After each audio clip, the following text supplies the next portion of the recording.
In this video, I'm going to show you how to construct an APOD using its three primary elements: income, operating expense, and debt service. We'll be looking at an APOD created with my real estate investment software for a fictitious property called ABC Apartments.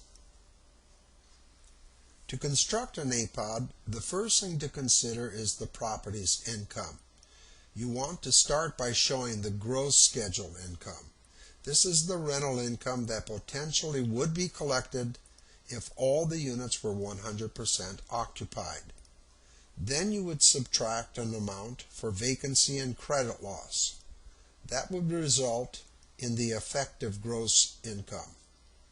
Then to that you want to add any other income the property generates, like income from coin-operated washers and dryers, for instance.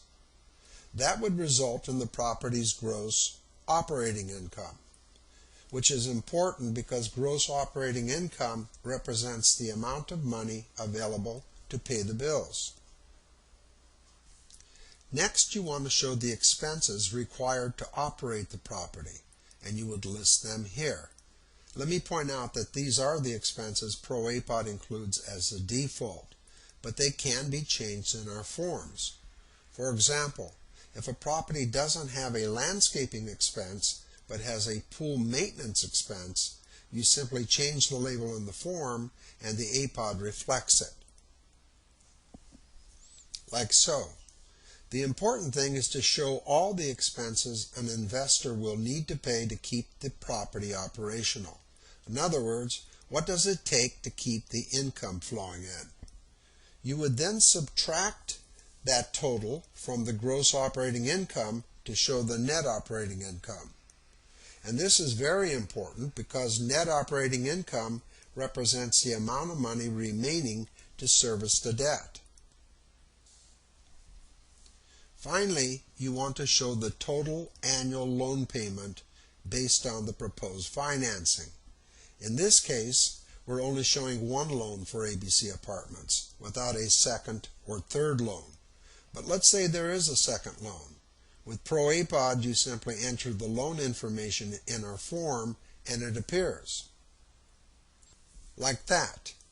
And the total payment for both loans is shown down here. And that's really my point. Be sure that you show the total amount the investor will pay to service the debt, regardless of how many loans are needed to finance the property. And then you would subtract that amount from net operating income, and voila, you have the cash flow. For good measure, you should include the property name and address, and maybe some additional information about the property as we do here. And you might want to include a summary of the financial measures and returns. This makes it very easy to evaluate the property and makes for a great APOD. You can construct an APOD with an Excel spreadsheet, or you can let ProAPOD do it for you. Just don't neglect using an APOD for your rental property presentations. It really is a good report. Thank you for watching.